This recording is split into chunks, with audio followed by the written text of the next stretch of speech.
فورمه بان سوبر فورمه للدراجي، لكن لحد الان ما نشوف شيء. ولا نشوفوا كايتا حذاري يمشي قدر كايتا خطيره وفرصه كبيره، والهدف الاول للسد. الهدف الاول للسد القطري. الهدف الاول للسد القطري.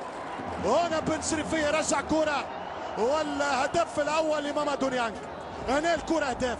الترجي ضيع 6-7 فرص، وفي الدقيقه 32 المباراه تصعب برشا بهذا الهدف الافتتاحي عن طريق مامادو نيانج. شوف المباغته، شوف الانطلاق من اللاعب كايتا، ممتازه جدا من الايفواري. يفسخ شمام، يضرب الكره، بن شريفيه ما كانش مركز، الراسيه والجول. الهدف الاول من السنغالي مامادو نيانج. او خلفان ابراهيم خلفان يفتح باب التسجيل. هدف صحيح ضد مجرى اللعب، ولكن الكره بالفرنسي للاواسط الشباب العملفين، ثم بدا على ذمه الخضر من 2004. تمشي كره طويله، حذاري من الكره الثابته، حذاري بالراسيه، والهدف الثاني مش معقول. الهدف الثاني كنا نبأنا عبد الله كوني يسجل ثاني الاهداف. اول دقائق الشوط الثاني توهان بالدفاع، مش ممكن السيناريو القاتل. الهدف الثاني لنادي السد، هدف مبكر جدا يعني يقطع الاقدام. هدف الثاني نادي السد.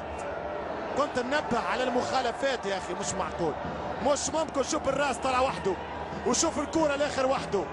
الاكسيال عبد الله كوني متوسط الدفاع يضرب كرة في السيمتر في ال5 امتار و50 ويحط الثاني. شوف الكرة، شوف المشهد، شوف الهدف الثاني من 3 تمريرات. مبكر يمشي الدراجي، يلعب الدراجي، دوس بالراس، جول. الهدف الاول للترجي الرياضي.